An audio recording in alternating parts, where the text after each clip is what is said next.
श्री राम जय राम जय जय राम।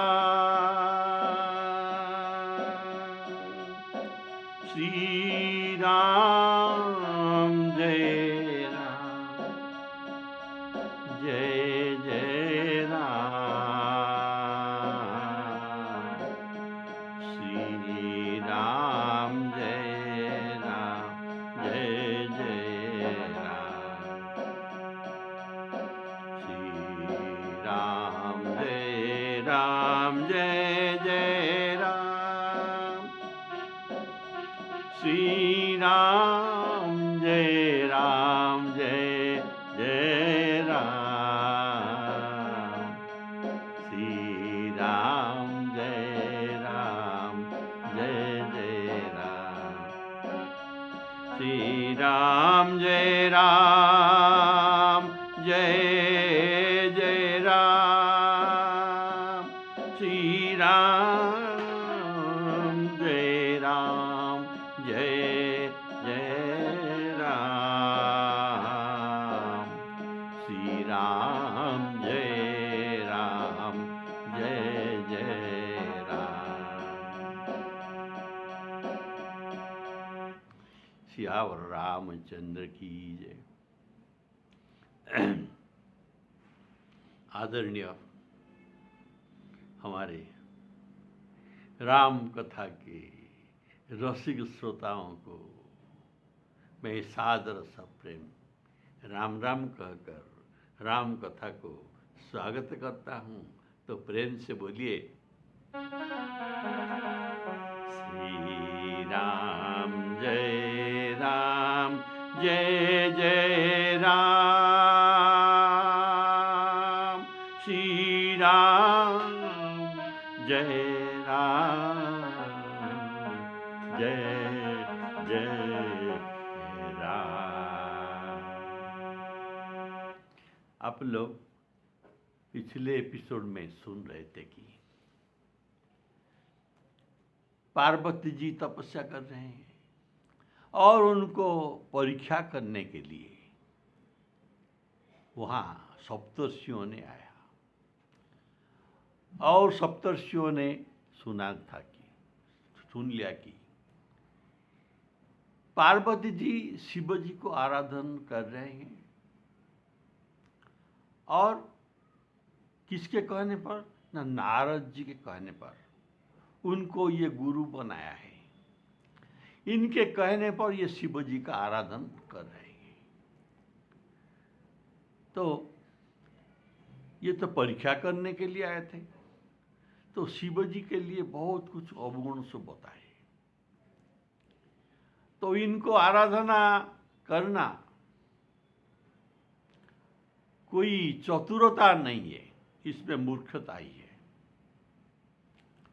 और कपटी मुनि नारद जी को गुरु करना ये भी कोई चतुरता नहीं है। इनके बारे में भी भला बुरा कहा। तो सप्तर्षियों ने पार्वती जी से कहते हैं, हे पार्वती देखो अब भी कुछ बिगड़ा नहीं है, अब भी कुछ बिगड़ा नहीं है। अगर तुम हमारे कथा को मानोगे तो सब कुछ समाधान हो जाएगा और सब कुछ ठीक हो जाएगा। तो सप्तर्षियों ने कहते हैं अब भी हमारा कहा तो मानो। हमने तुम्हारे लिए शिवजी जैसे वर नहीं, एक अच्छा वर हमारे विचार में है। वह बहुत ही सुंदर, पवित्र, सुखदायक और सुशील स्वभाव का है ये वर, जिसका जस और लीला वेद गाते हैं। वह सब दोषों से रहित है।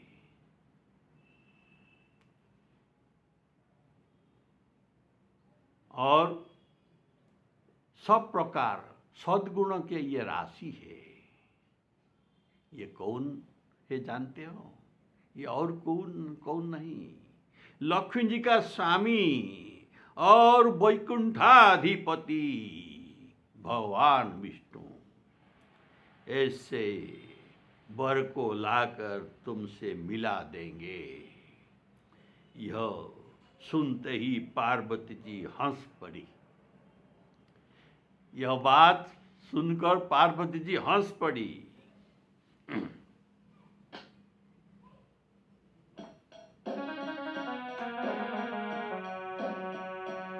अजहू मानहू कहा हमारा,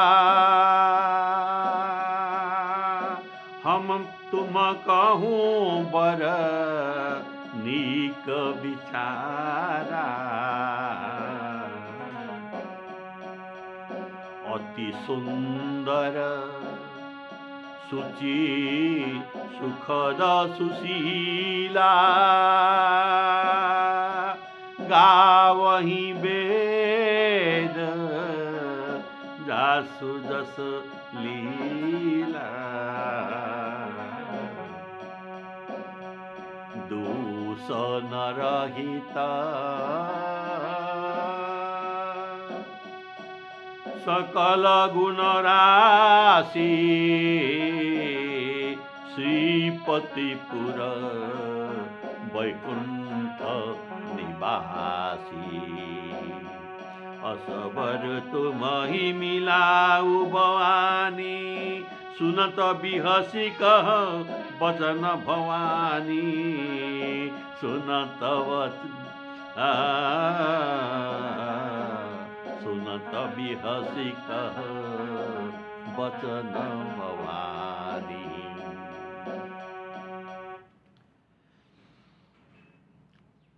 तो भवानी उत्तर देते हैं सप्तर्षियों को, बड़ा सुंदर उत्तर। देखिए, पहले बड़ा लोगों हो या किसी लोगों को उत्तर को सराहना करना चाहिए, फिर बाद में इसको काटना चाहिए। यह है रामायण का शैली, बात करने का। रामायण में यह शैली बारंबार वर्णन किया हुआ है। देखिए, विभीषण को श्री राम जी ने पूछा कि सेतुबंध कैसे बना जाए, आप इसके बारे में बात कहिए।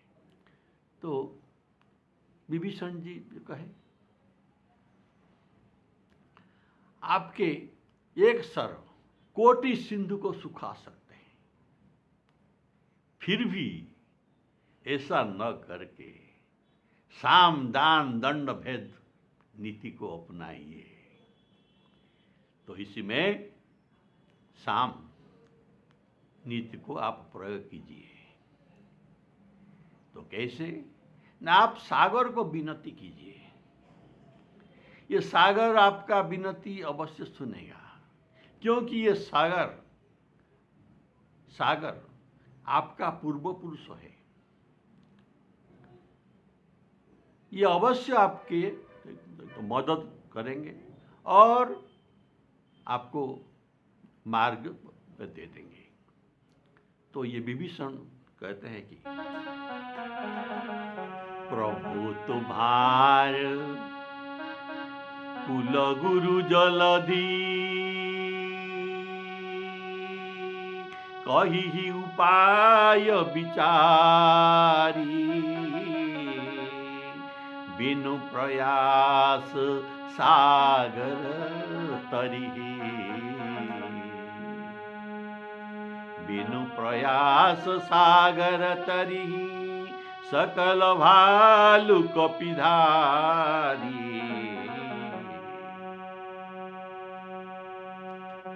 तो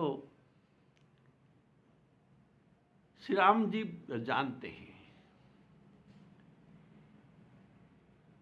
हैं कि ये नहीं होगा, मेरा विनती सागर मानेगा नहीं, लेकिन विभीषण जी अभी अभी हमारा मंत्री पद को ग्रहण किया है, इनका मन को रखना चाहिए और इनके राजनीति के अनुसार सामनीति को प्रयोग करके इनको विनय करना चाहिए। तो ये जानते हैं ये बात होने वाला नहीं है, विनय करने पर ये बात ये नहीं मानेगा। तो ये सब जानते हुए भी श्री राम जी ने उनको कहा, प्रशंसा किया विभीषण की बात की, आप बढ़िया बात बताए, नीकी बात आपने बताई है और दैव का सहाय्य होने पर यह अवश्य हो जाएगा। सखा कही तुम नीकी उपाई, होई सो जो दैव करे सहाय।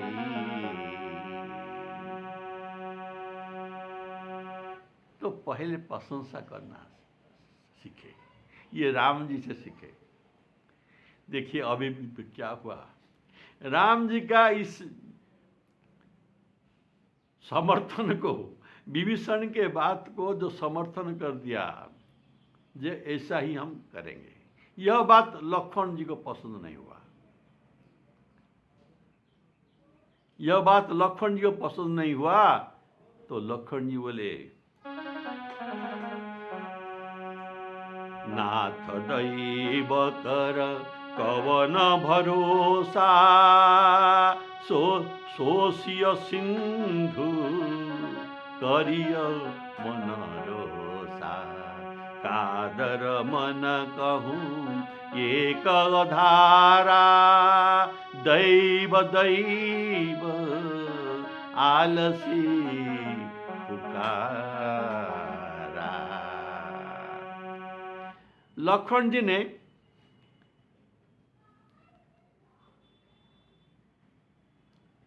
ज्यादा तो बुरा माना, विभीषण के बात पर ये जितना बुरा माने नहीं। राम जी ने जो इनका समर्थन कर दिया तो इसको बहुत बुरा लगा। राम जी सब जानते हुए भी ये क्यों विभीषण के बात को समर्थन किया। दैव दैव आलसी पुकारा, राम जी को भी ये टीका करना लक्ष्मण जी ने नहीं छोड़ा। ऐसे बात पर राम जी क्या उत्तर देते हैं, ऐसे ही उत्तर देते हैं कि किस बात को ये काटते नहीं है। राम जी का ये सुंदर शैली, बात करने का शैली। तो राम जी कहे, भाई ऐसा ही करेंगे, तुम जैसा कहते हो ऐसा ही करेंगे, लेकिन कुछ सब्र करो। बोले श्यावर रामचंद्र की जय।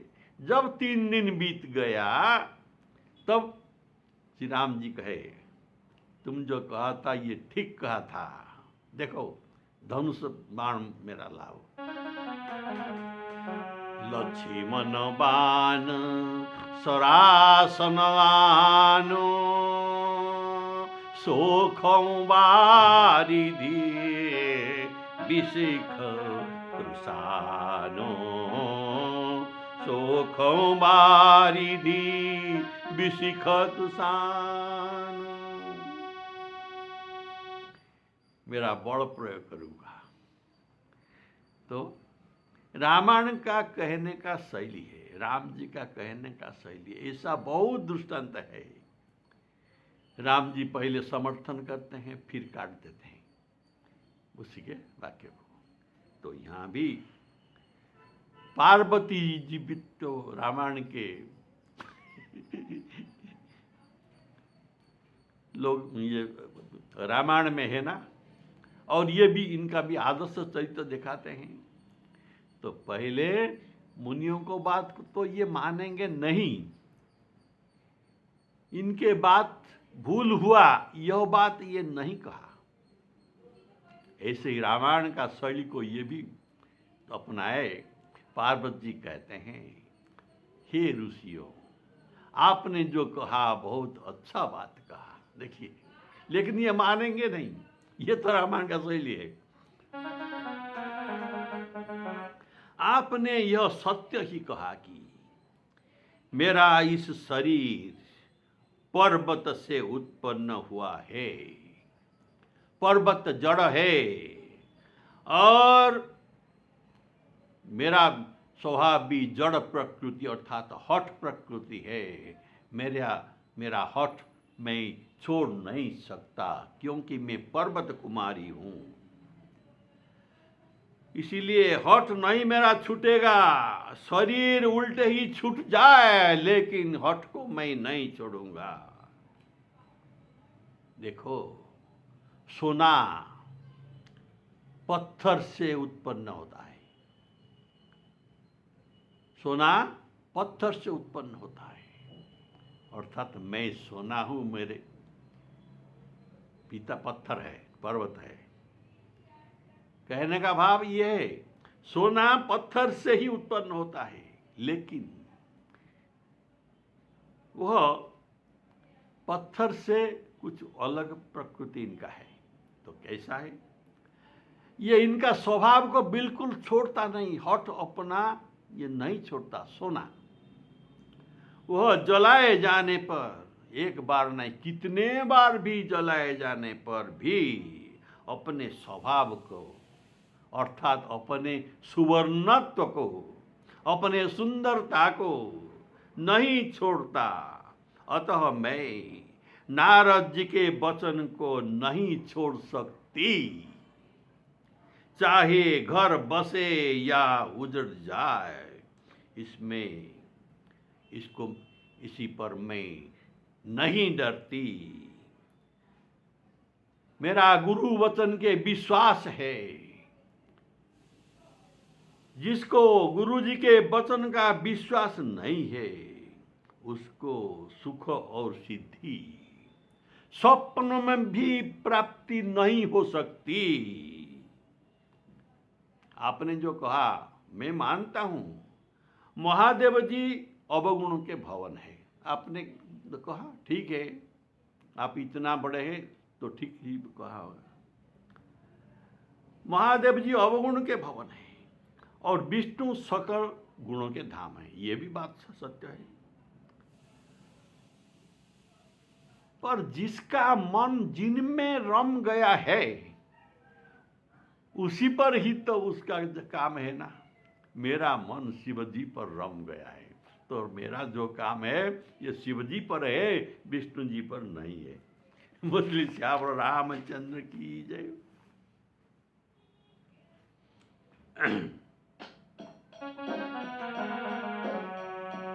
सत्य कहऊ सत्य कहेऊ गिरि भव तनु एहा। गिरि से जन्म, पर्वत से जन्म। सत्य कहेऊ गिरि भव तनु एहा, हठ न छूट छूटे बरु देहा। कनक कनक अर्थात सुवर्ण, कनक पुनि पसानते होई, जारेहु सहजन परिहर सोई।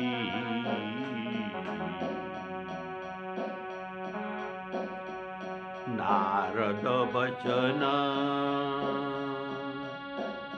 न मैं परिहरऊं, बसऊ भवन उजरऊं नहीं जरऊं। बसऊ भवन उजरऊं नहीं डरऊं।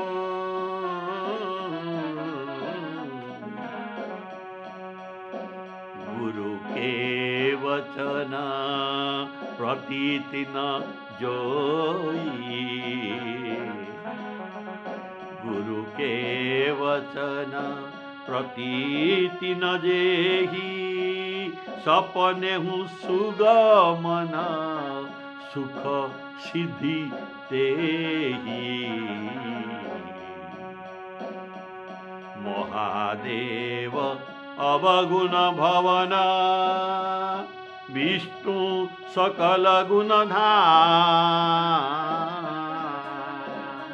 महादेव अवगुण भवन, विष्णु सकल गुणधाम। जेहि कर मन रम जाहि सन, ताहि तेहि सन काम, ताहि तेहि सन काम।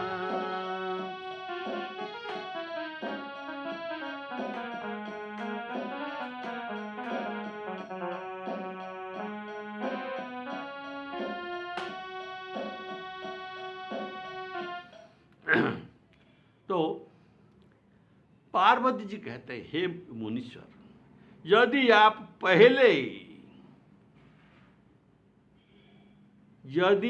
पहले ये बात हमको सुनाते, आप हमको पहले मिलते, तो मैं आपके उपदेश जरूर माथे पर मान लेता।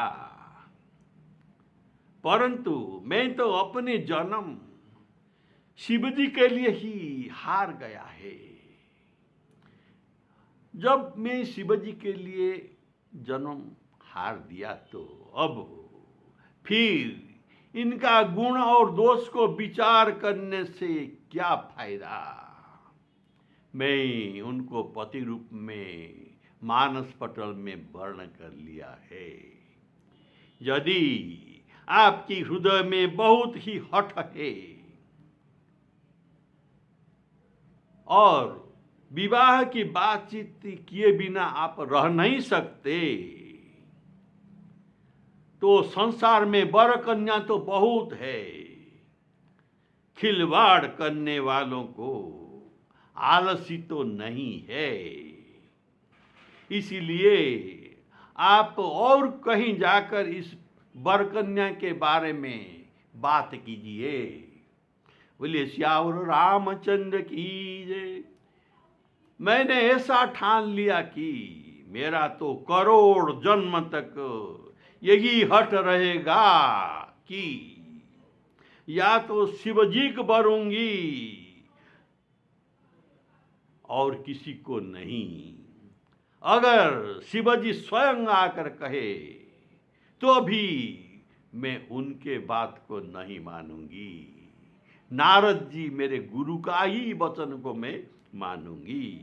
इनका उपदेश पर ही मैं चलूंगी। इनके वचन को मैं छोड़ूंगा नहीं।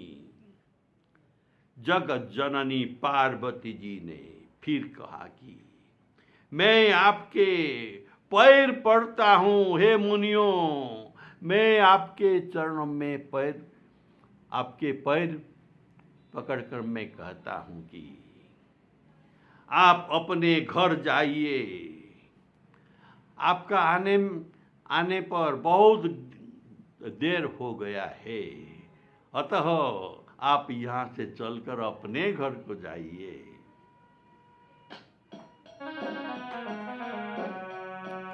जो तुम मिलते हो प्रथम मुनीसा, सुनती हूँ सिख तुम्हारी धरी शीसा।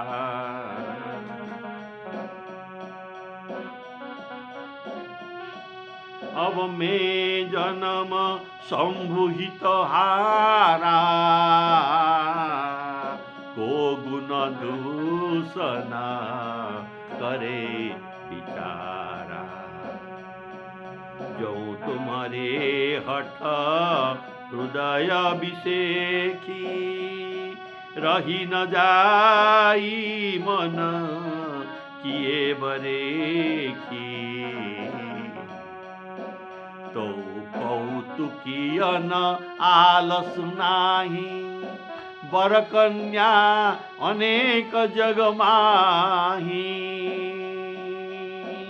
जन्म कोटि लगे रगर हमारी, परौं शंभु न तो रहूं कुमारी, तजौं न नारद कर उपदेशु, आप कहि सतबार महेशु,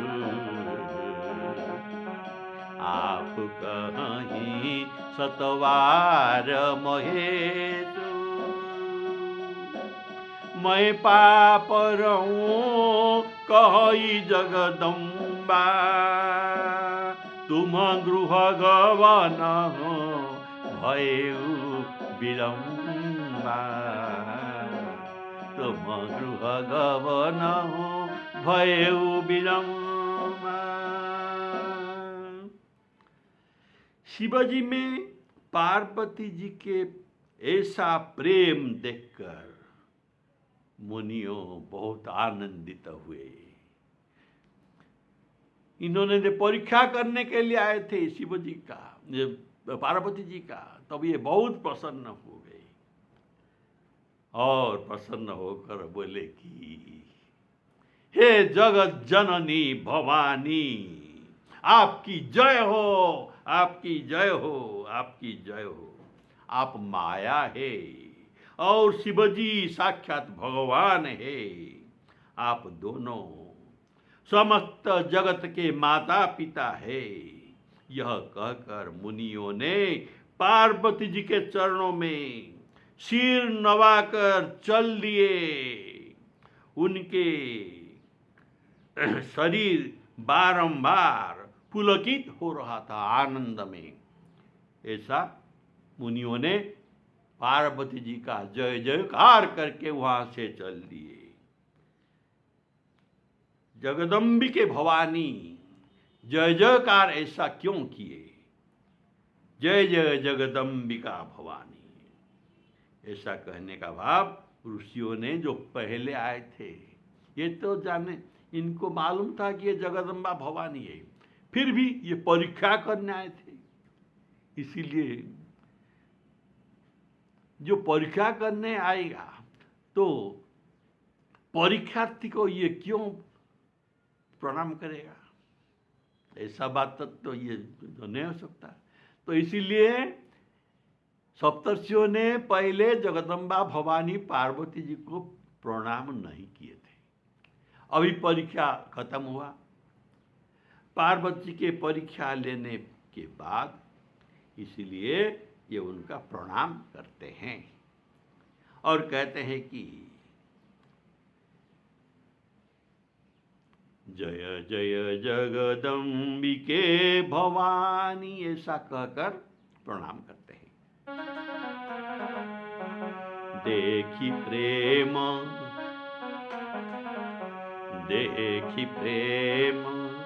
बोले मुनि ज्ञानी, देखी प्रेम बोले मुनि ज्ञानी, जय जय जगदम्बिके भवानी,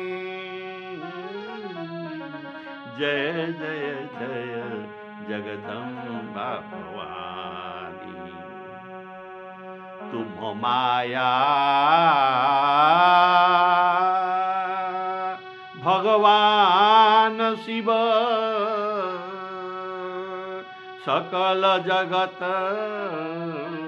पितु मातु, सकल जगत पितु मातु। नाई चरण सिर मुनि चले, पुनि पुनि हरषित गात,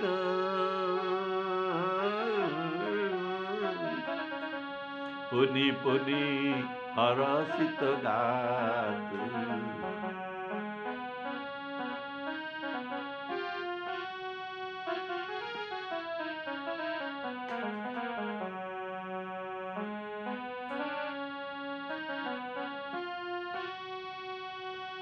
तो मुनियों ने जाकर हिमालय को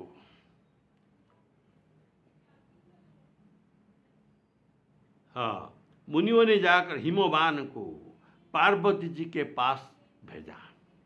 अभी पार्वती जी के तपस्या सिद्धि हो गई, आप इनको घर ले आइए, हम उनको मिलकर आए हैं और ये आपके बात मानकर आपके साथ वापिस आ जाएंगे।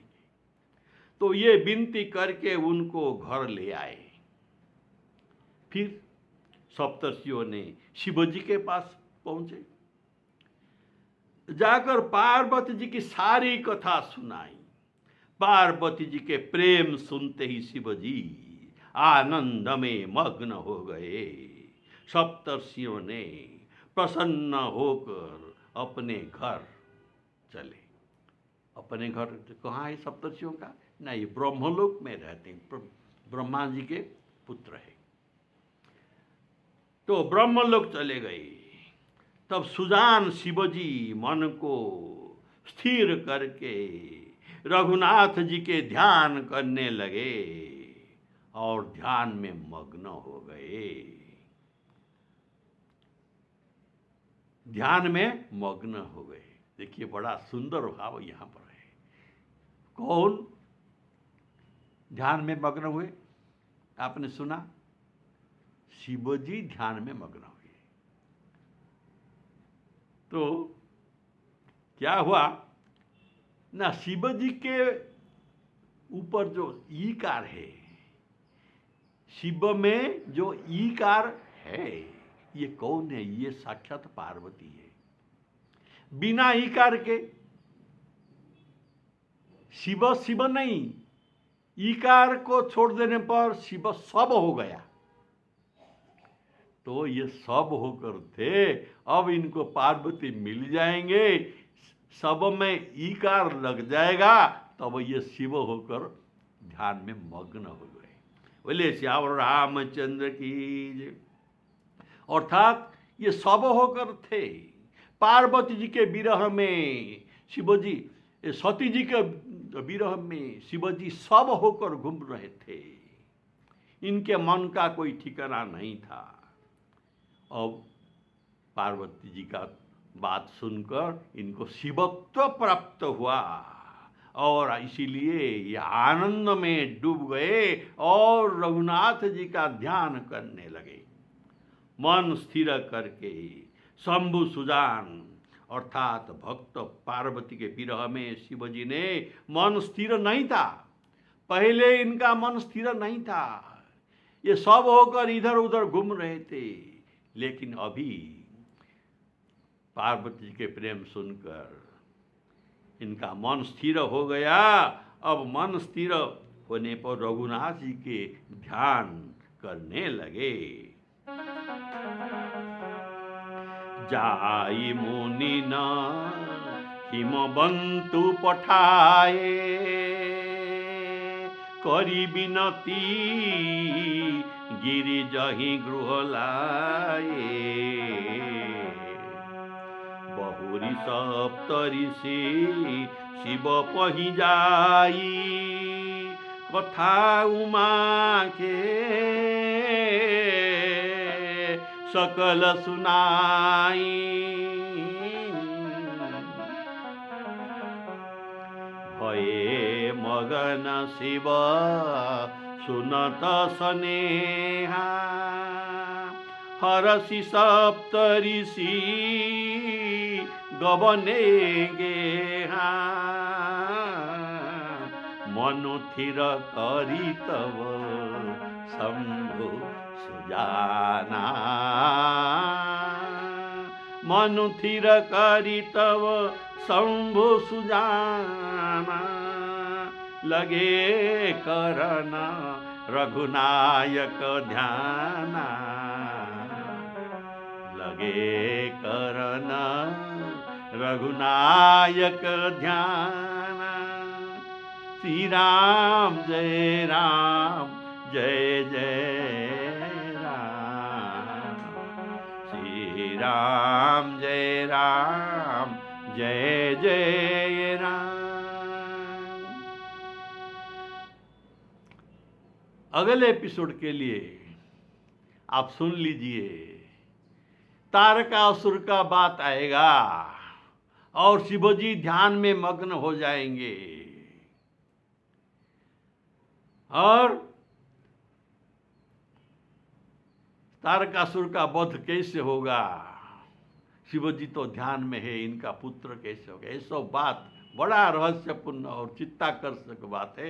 आप अगले एपिसोड के लिए अपेक्षा कीजिए। श्री सीताराम अर्पणमस्तु।